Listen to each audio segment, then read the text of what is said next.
Não tem como a gente falar hoje em tendências sem falar em cidades.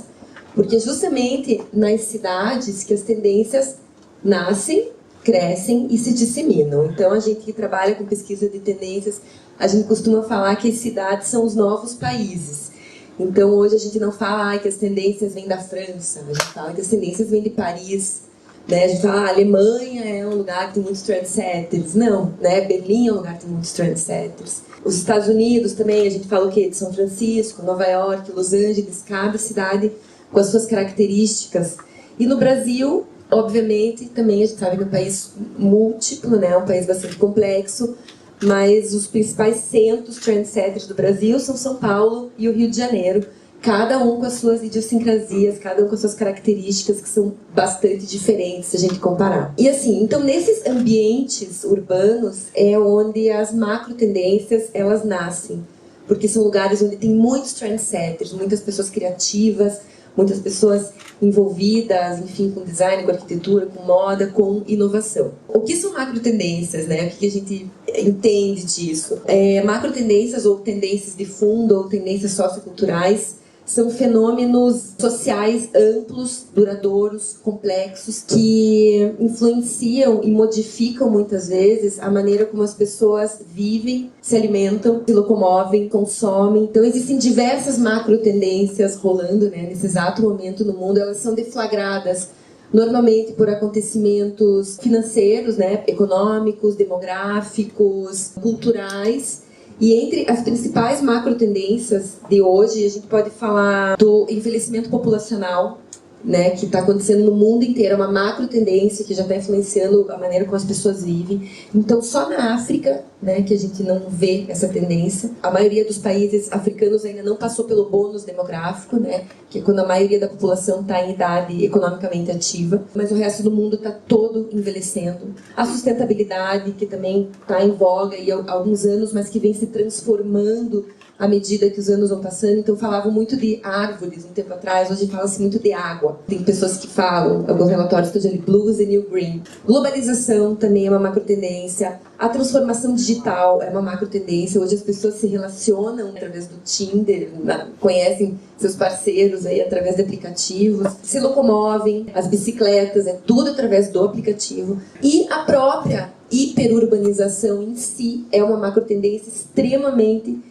importante da nossa época. Eu gosto desse prefixo hiper, ele é a ideia de um francês, um filósofo francês chamado Gilles Lipovetsky, que ele fala muito sobre a cultura atual e consumo, e ele fala sobre hipermodernidade, hiperconsumismo e hiperurbanização. O que significa a hiperurbanização? Bom, como o nome já diz, quer dizer que o mundo está ficando cada vez mais urbano. A ONU projeta que até 2050, quase 70% da população global viverá em áreas urbanas. E o que eles definem como área urbana? Então, é um assentamento humano com alta densidade populacional e infraestrutura de ambientes construídos. A China, por exemplo, é um país que é essencialmente rural ainda. O Brasil, por incrível que pareça, né, a gente é tão pessimista com o nosso país, mas nosso país é extremamente urbano. 85% das pessoas hoje vivem em centros urbanos.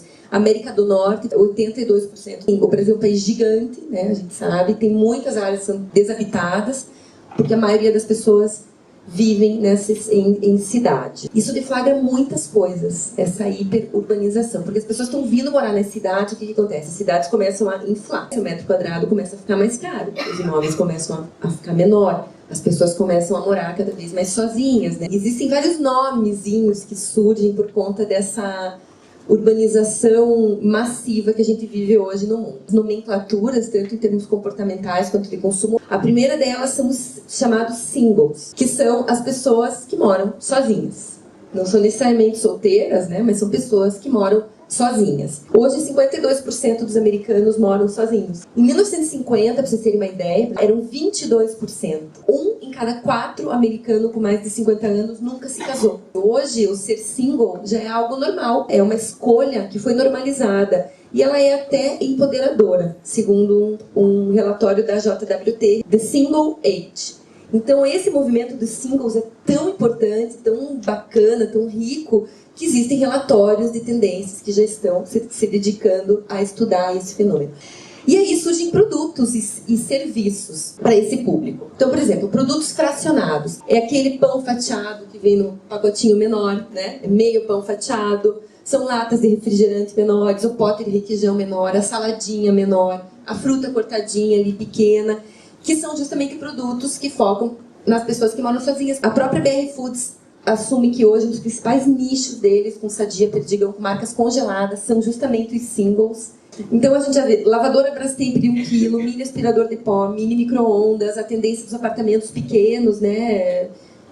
Dos co-livings, tudo isso são para essas pessoas desse perfil. Em segundo lugar, um outro segmento que é muito interessante são os DINKs, D-I-N-K, Double Income No Kids, ou seja, casais sem filhos, duas rendas sem filhos. Casal sem filho gasta seu dinheiro de uma maneira completamente diferente do casal com filho. Eles são a menina dos olhos dos produtos de luxo, de carros, de pets, porque muitos DINKs são pais de pets.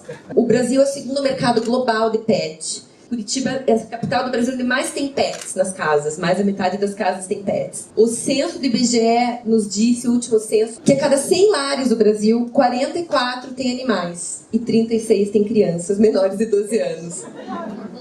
Temos os empty nesters, ninho vazio, que são normalmente seniors, que são pessoas mais velhas, com mais de 60 anos, cujos filhos saíram de casa. É um nicho para quê? Para serviço, como viagem, agência de turismo, imóveis com serviços e cômodos adaptados para idosos. O segmento que mais compra intercâmbio no Brasil, há alguns anos, é o de 50 mais. Cuidar de idosos, ser cuidador de idosos, é uma das profissões mais promissoras para o futuro, segundo o Banco Mundial. Então é o analista de Big Data, o cientista de robô e o cuidador de idosos. E por fim, a geração canguru, que é muito comum no Brasil, 1 cada 4 brasileiros faz parte dessa geração. São aqueles jovens entre 25 e 34, até 40 anos, que ainda moram com os pais. Eles muitas vezes consomem como adolescentes, porque eles não têm que pagar aluguel, eles não têm que pagar escola para filho, muitas vezes eles não têm que comprar comida, então eles acabam consumindo como adolescentes, que a gente chama de kiddos. São adultos, mas têm hábitos de consumo infantil. Compram videogame, saem na balada, gostam de se divertir. E, por fim, de uma maneira comportamental, num âmbito um pouco mais macro, surgem também novas moléstias, né? Novas doenças com essa hiperurbanização. Acabei de ver na capa da Super Interessante falando sobre a solidão. É um fenômeno bastante urbano, porque nós estamos rodeados de pessoas, mas na verdade estamos sozinhos. Enquanto no interior, a vida em comunidade é muito mais agitada e muito mais presente quando a gente vive em grandes centros. Então existem novas doenças como FOMO, F-O-M-O, que é o Fear of Missing Out, o medo de ficar de fora. Então isso já é uma doença oficialmente registrada como tal e tratada como tal, que significa o quê? Você está ali nas redes sociais e você vê um monte de gente fazendo um monte de coisa legal e você não foi convidado. E aquilo, quem nunca, né, gente? Vou falar, e aquilo dá uma angústia, né? Putz, ninguém gosta de mim, aquela minha amiga. Tá, tô aqui sozinha, tô mal, tchau. E aí existem as novas soluções também que surgem, que é o JOMO, que é o Joy of Missing Out. Então as pessoas já estão rebatendo e falando, graças a Deus que não me convidaram, vou ficar aqui em casa no Netflix, tô de boa, se desligar meu celular aqui, vou ficar bem feliz, curtindo o meu ninho, o meu lar. E por conta disso a gente vê novos transtornos, né, de saúde mental. Hoje 55% dos jovens estão ou muito ansiosos ou ansiosos no Brasil, de acordo com uma pesquisa da Consumoteca. Então, assim, isso muito é fruto do quê? Da tecnologia, da transformação digital. As pessoas estão achando que estão se relacionando, mas não estão se relacionando. As tendências, né, essas macro tendências, elas se aplicam muito na arquitetura. Eu falo muito da arquitetura nos meus cursos e nos meus projetos, que a arquitetura normalmente responde às necessidades de uma determinada época, né? Ela oferece para as pessoas o que elas precisam naquela época. E eu acho que os lançamentos mais disruptivos, que o Marcelo vai falar agora, eles vêm nesse sentido, né? De acomodar esse novo cidadão urbano e acolher as suas novas necessidades e expectativas, mas sem esquecer que nós somos animais sociais e nós somos gregários e nós precisamos estar juntos para que a gente se desenvolva de uma forma saudável. Obrigada.